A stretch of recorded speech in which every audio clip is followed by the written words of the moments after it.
1 Pierre 3 et 15, il est écrit, mais sanctifiez le Seigneur Yahweh Bashim Yahshua dans vos cœurs et soyez toujours prêts à donner avec douceur et crainte une réponse à chaque homme qui vous demande la raison de l'espérance qui est en vous. Alors tout d'abord, j'aimerais rendre gloire, hommage à Yahweh Bashim Yahushai, Bahashem HaKodash, Yahweh qui est le nom du Père le Tout-Puissant le plus haut, Bahashem qui veut dire au nom, Yahushai qui est le Fils, Bahashem Raha, Kodash qui est le Saint-Esprit, et Shalom aux élus, et tout bonheur et respect aux apôtres, aux aînés de Great Millstone, car c'est eux qui m'ont appris cette vérité. Ici, frère Amoise de l'église de GMS de Montréal, et à vous seulement je dis Shalom. Alors, il faut toujours être prêt à donner une explication si quelqu'un nous demande, à savoir la raison de notre espérance, right? Nous, spécialement dans le Great Millstone, on connaît l'importance de Yahusha, on comprend l'importance de Yahusha, on comprend le sacrifice que Yahusha nous a fait afin de nous, justement, par son sang, nous réconcilier avec le Père, parce que le Père, si ça n'aurait pas été pour Yahusha, le Père ne veut rien savoir de nous. Donc, il y en a qui pensent, surtout ceux qui croient uniquement à l'Ancien Testament, pour une raison ou d'une autre, ils ne veulent pas respecter l'ordre, la position de Yahusha. Ils comparent même Yahusha à Moïse.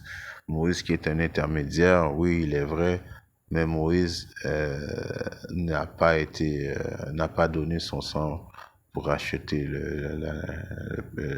les 12 tribus d'Israël réconciliées avec le Père. Et Moïse n'est pas le fils, right? Le fils du Père. Quand on dit le fils du Père, c'est le premier esprit créé que le Père a créé de lui-même, right? Donc, il faut toujours être prêt à défendre, entre guillemets, la position de Yahusha et donner une explication pourquoi qu'il est il est favorable pour vous de vénérer Yahusha. Si vous ne priez pas Yahusha qui va prier au Père, eh bien, le Père va pas écouter vos prières, right? Et eux qui disent ça, ils commencent avec ce précepte-là. Je l'avais sorti. Eux, ils voient ce précepte-là qui est dans le livre de Deutéronome. Ouais, je parle des anciens, ceux qui veulent justifier la vérité seulement avec l'Ancien Testament. Ouais, ils essaient d'exclure le Nouveau Testament. Ouais, les deux livres ça parle de Yahusha du début à la fin, anyways. Et puis les deux livres se complètent. Ouais. Yahweh Shimashah n'est pas l'auteur de la confusion. Ouais. À Deutéronome 32 et 39, il est écrit: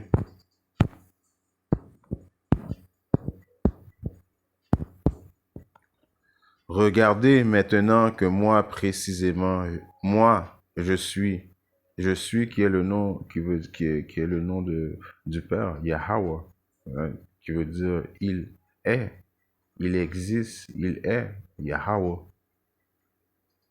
Et qu'il n'y a pas de Dieu avec moi. Je fais mourir, je fais vivre, je blesse et je guéris. Il n'y a personne non plus qui puisse délivrer de ma main. Alors les autres sont là. Bon, vous voyez, il est seul. Pourquoi que... Mais le Père a toujours utilisé des intermédiaires, right? Il a jamais vraiment parlé avec quelqu'un directement. Donc, c'est à comprendre pourquoi ils veulent pas accepter Yahusha, à cause qu'ils voient qu'il est écrit, je suis seul, il n'y a pas d'autre Dieu avec moi, sans vraiment aller chercher la compréhension des mots, chose que nos apôtres et nos aînés nous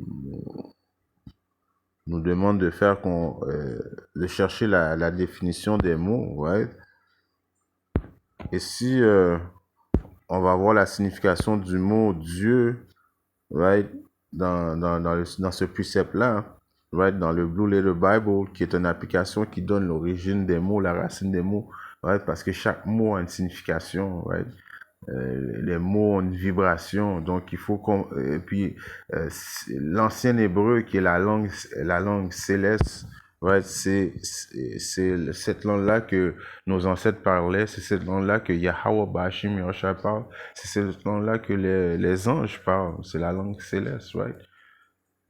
L'Ancien Testament a été écrit en hébreu aussi, et le Nouveau en grec, right? Mais si va voir dans ce précepte-là, quand que Yahweh dit qu'il n'y a pas autre Dieu avec lui, et le mot Dieu qui voulait dire, on le voit en haut ici, c'est Elohim, mais en ancien hébreu, si vous pouvez lire l'ancien hébreu, c'est Halahayim, right? Qui veut dire quoi? C'est un mot pluriel, donc c'est Halahayim, qui voulait dire les juges, les rulers, divine one, angels, gods. Donc, quand que Yahweh dit qu'il n'y a pas d'autre Dieu avec lui, c'est en voulant dire qu'il n'y a pas d'autres anges. Ça ne veut pas dire qu'il n'y a pas d'autres anges dans le ciel. Non, c'est pas ça qu'il veut dire. Il veut dire qu'il est tout seul, right? Il n'y a pas d'autres personnes qu'il a créé. Il n'a pas de début, il n'a pas de fin. Il est le plus haut pour une raison, right? Il n'y a pas besoin. Il est seul dans son niveau, right? Il est le top dog, comme on dit, le plus haut, right? Et même Yahusha l'a même dit, right? Dans le livre de... C'est vrai dans le livre de Jean,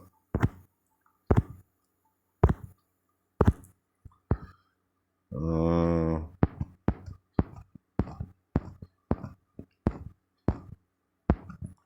dans le livre de Jean 17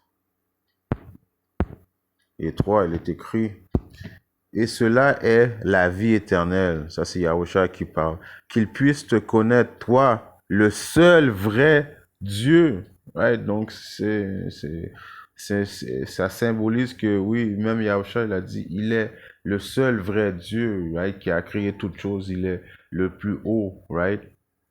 Ça veut pas dire qu'à cause de ça, qu'il n'a pas créé les Halahayim, qui sont les anges, qui sont précisément qui, les Halahayim.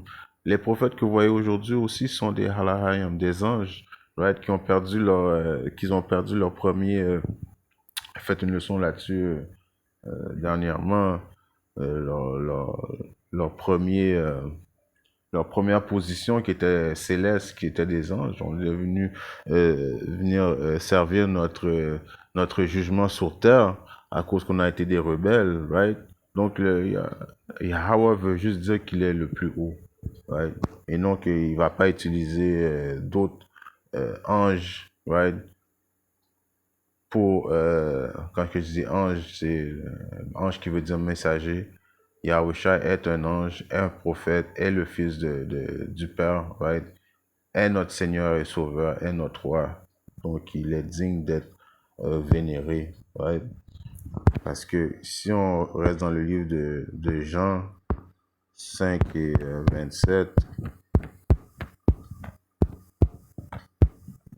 il lui donna l'autorité, je commence à 26, car comme le Père a la vie en lui-même, ainsi il a donné, right, au Fils d'avoir la vie en lui-même, right? Et il lui a donné l'autorité. Donc le Père a donné l'autorité au Fils d'exécuter aussi le jugement parce qu'il est le Fils de l'homme. Ne soyez pas surpris de cela, car l'heure vient en laquelle tous ceux qui sont dans le tombeau entendront sa voix, la voix Yahushua, et ils sortiront ceux qui auront fait le bien vers la résurrection de la vie et ceux qui auront fait le mal vers la résurrection de la damnation. Donc l'autorité a été donnée de jugement à Yahushua. La vie est en Yahushua, right? Il a vaincu la mort, right? Il a été placé là justement c'est son rôle. Right? Et si on lit dans le livre on va rester dans Jean 14.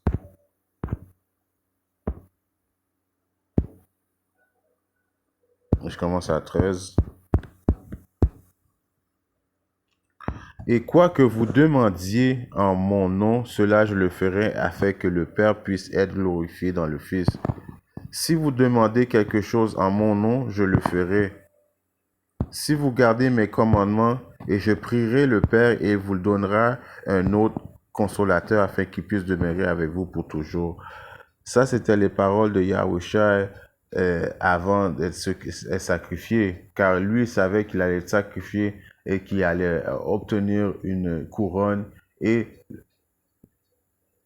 du fait qu'il a obtenu la couronne, le Père lui aurait donné toute autorité sur toute chose, right? Il savait que ça allait être sa position. C'est pour ça qu'il a dit, si vous priez, si vous me priez, je vais demander ça au Père, right? Parce que le Père qui lui a donné toute autorité sur toute chose. Donc Yahusha, il savait que il connaissait son destin. Il savait que le Père leur aurait tout donné à cause que Yahusha a été le seul, on peut dire, venu sur terre et a pas péché, right? Et a été sacrifié, il n'a pas rien dit, il a racheté la nation d'Israël par son sang, right? Le Père qui demandait un sacrifice parfait. Alors Yahusha a accompli sa mission. Et en accomplissant sa mission, il allait retourner vers le Père, assis à sa droite, right? Et il allait obtenir tous les pouvoirs, right, d'exécuter le jugement, de donner la vie, right, parce que le Père lui a donné ce pouvoir-là, right. Et il n'y a aucun cas, quand que Yahusha marchait sur la terre, right, il demandait au monde de prier pour lui, right. Jamais il a dit de me prier, right. C'est à la fin, quand il était prêt à être crucifié, là, il expliquait la continuité, que la continuité allait continuer comme ça. Vu que maintenant j'ai remporté ma couronne, je vais vers mon Père qui va me donner tout le pouvoir. Et d'après ça, vous allez devoir prier en mon nom. Et par la suite, je vais demander au Père et puis il vous donnera. Right? En Éphésiens 1 et 20,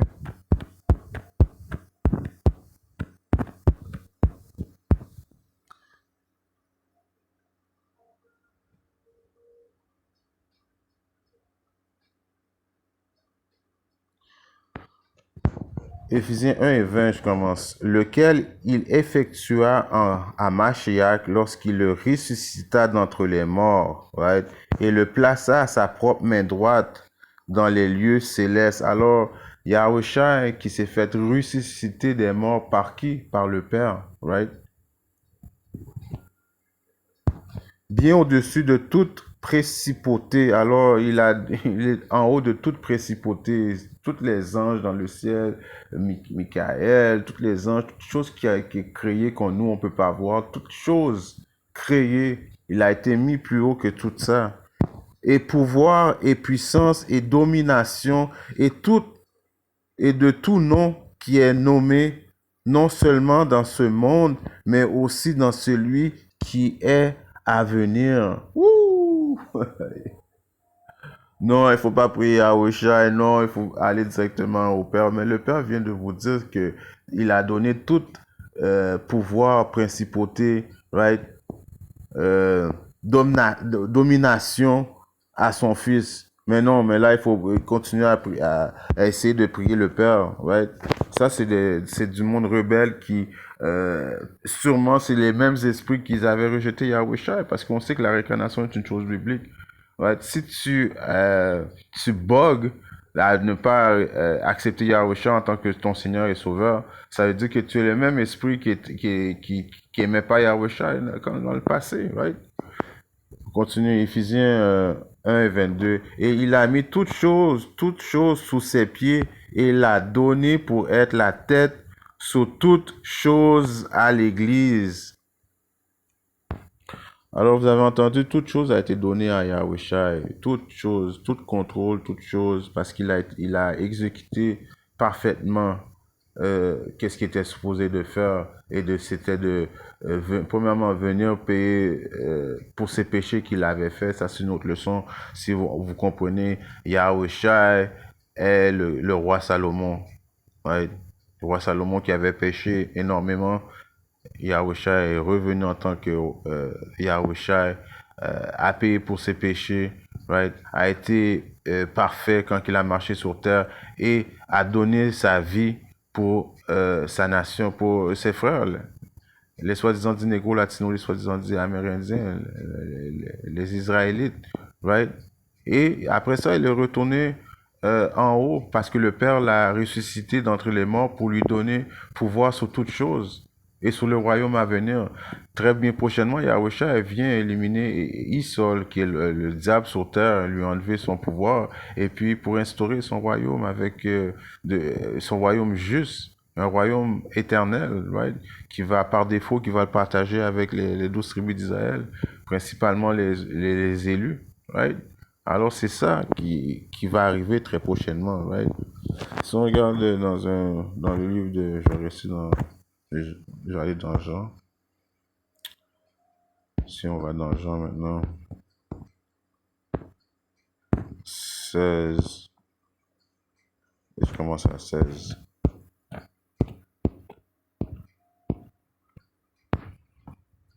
Un petit moment et vous ne me verrez pas, et encore un petit moment et vous me verrez parce que je m'en vais au Père. Alors il y a Yahushua qui s'en va au Père directement, right?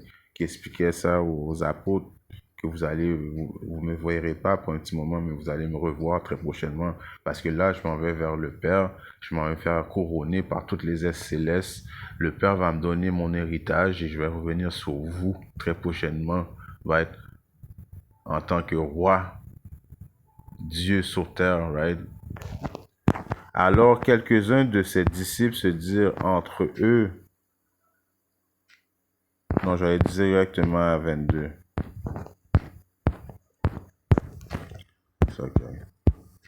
Et maintenant, vous avez donc de la tristesse, mais je vous verrai de nouveau, et votre cœur se réjouira, et aucun homme ne vous ôtera votre joie, right? À cause quand Yahushua, automatiquement que Yahushua transperce le ciel, right? Et on le voit arriver, right?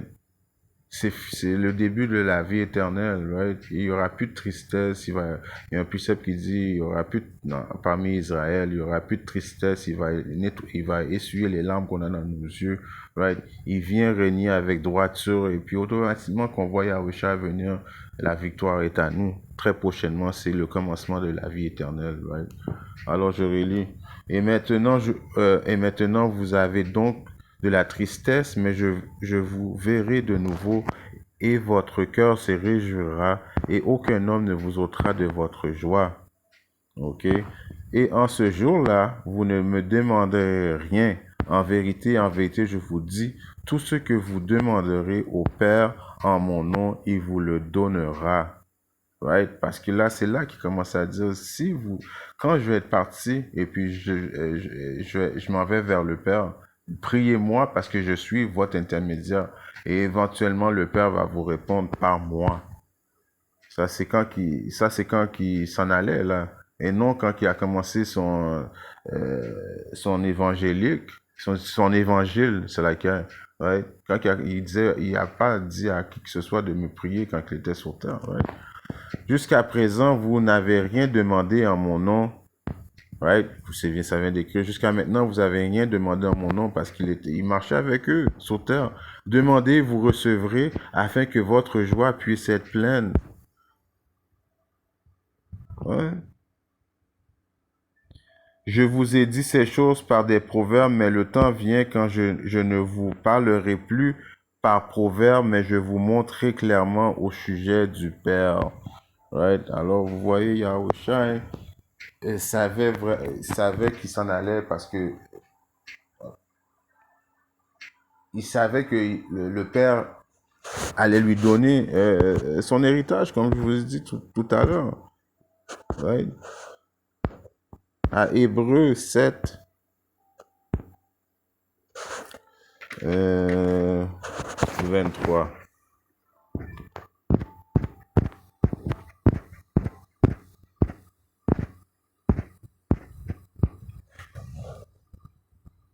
Il y a eu en vérité beaucoup de prêtres parce qu'ils ne pouvaient continuer en raison de la mort. Right? Moïse, right, qui était un intermédiaire, toutes les prêtres qu'on a eu ne pouvaient pas ne pouvait pas continuer parce qu'il devait mourir, right? Mais cet homme, parce qu'il continue à toujours, possède une prêtrise inchangeable, right? Ça veut dire éternel, inchangeable, qui va jamais être changé, éternel, right? Parce que quoi? À cause qu'il a vaincu la mort, le Père l'a ressuscité, right? En tant que prêtre éternel, right? L'intermédiaire pour la nation d'Israël, right? C'est pourquoi aussi il est capable de sauver jusqu'à l'extrême ceux qui viennent à Yahweh.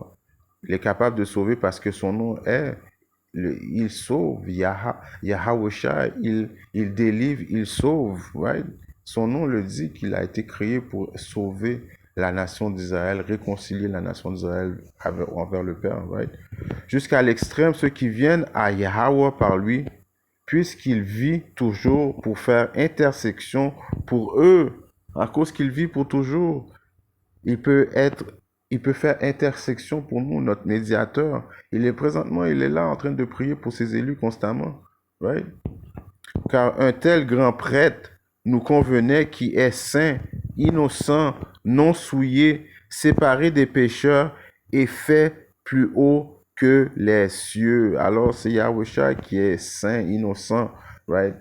Il n'a jamais été souillé, le sacrifice parfait. C'est pour ça qu'il est digne d'être vénéré, right? Il est l'intermédiaire, right? Entre nous et le Père, c'est lui qui nous a rachetés parce qu'on était finis, on était des rebelles. Et c'est lui qui vient nous donner la vie éternelle. Quand il vient, il a des cadeaux avec lui, des corps, right? C'est pas le Père qui va descendre, non, c'est la position du Fils, right? Qui n'a pas besoin tous les jours, comme ces grands prêtres, d'offrir un sacrifice d'abord pour ses propres péchés et ensuite pour ceux du peuple, car il a fait cela une fois pour toutes lorsqu'il s'offrit lui-même, right? Alors, il a fait un seul sacrifice une seule fois quand il s'est offert lui-même pour nous racheter. Donc, lui, il n'a pas besoin de... Non, il a fait qu'est-ce qu'il a fait. Le pouvoir lui a été donné. Maintenant, on attend Yahweh qui vient nous délivrer, car sans lui, on ne peut pas atteindre la vie éternelle. On peut pas vaincre Issa. Est-ce qu'on a une armée? Bon, si ça n'aurait pas été pour Yahweh, Issa aurait déjà fini avec nous. On n'a aucune armée, on n'a aucune force. Notre force, c'est Yahweh Bashim Yahweh Shai. Yahweh qui a fait son fils justement pour être notre force, right? Par lui, right? Il est vrai que Yahweh c'est le Père le Tout-Puissant, mais il communique, il a donné l'autorité à son fils, right? Car la loi institue grand prêtre des hommes qui ont des faiblesses, mais la parole du serment, laquelle était après la loi, institue le Fils qui est consacré à jamais. Ouh! Et le monde dit, il faut pas vénérer Yahweh. Waouh! Le Père l'a mis à jamais.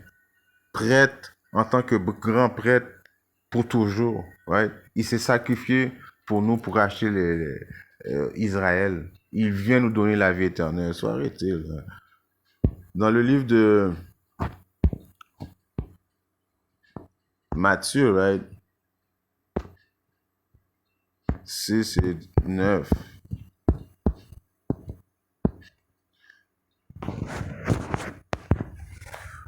Vous donc priez de cette manière, notre Père qui est au ciel, ton nom soit sanctifié, ton royaume vienne, ta volonté soit faite sur la terre comme elle est au ciel. Alors que la volonté du Père soit faite sur la terre comme qu'elle est au ciel, et sa volonté au Père, c'est Yahushua. Donne-nous aujourd'hui notre pain quotidien et pardonne nos dettes comme nous pardonnons nos débiteurs. Et ne nous conduis pas à la tentation, mais délivre-nous du mal, car c'est à toi qu'appartient le règne, le royaume et le pouvoir et la gloire à toujours. Amen. Alors ça, c'était la prière qu'il nous avait laissée aussi avant de partir, right?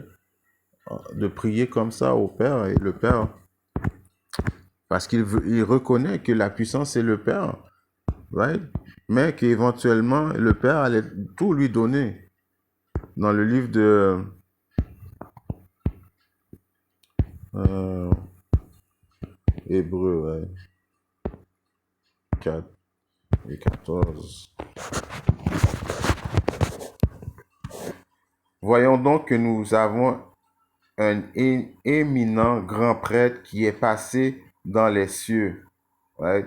Yahusha, le fils de Yahweh, tenons ferme notre profession, car nous n'avons pas un grand prêtre qui ne peut pas être touché de compassion pour nos infirmités, mais il a été tenté en tout point comme nous le sommes, cependant sans péché. Alors Yahusha, lui qui connaît, comprend notre position, il sait que lui, il sait que ce qu'on doit passer dans cette chair, right? Il comprend nos souffrances, right? Alors il est venu, right? Il a marché dans ses corps en comprenant nos souffrances, mais la différence c'est qu'il n'a jamais péché.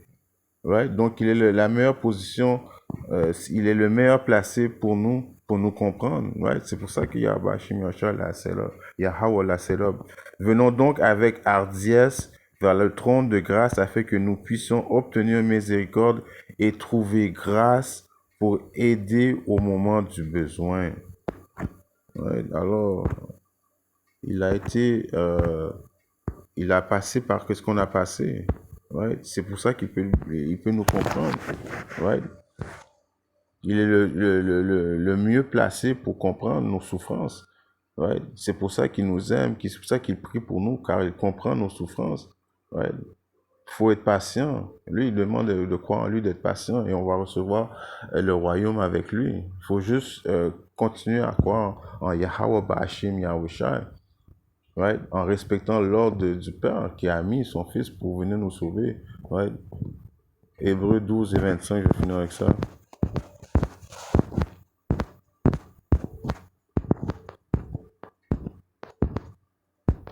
Voyez à ce que vous ne refusiez pas celui qui parle, car s'ils n'échappèrent pas ceux qui refusèrent celui qui parla sur la terre, combien plus n'échapperons-nous pas si nous nous détournons de celui qui parle depuis le ciel? Right? Alors, en voulant bypasser Yahushua, right? C'est une insulte directement au Père. C'est de dire que tu ne respectes pas son ordre, tu ne respectes pas son autorité, tu ne respectes pas son Fils, t'acceptes. Le sacrifice de Yahushua a été rien pour toi. Tu mets de côté le sacrifice qu'il a mis pour toi, donc tu es complètement rebelle. Et pour ton rébellion, de ne pas accepter Yahushua, de ne pas vénérer Yahushua, tandis que c'est un ordre décrété directement du Père, alors tu vas mourir très prochainement d'une mort très très très tragique. En espérant que cette leçon est édifiante, aussi Abba Shimon, le je viens très bientôt avec une autre leçon. Shalom.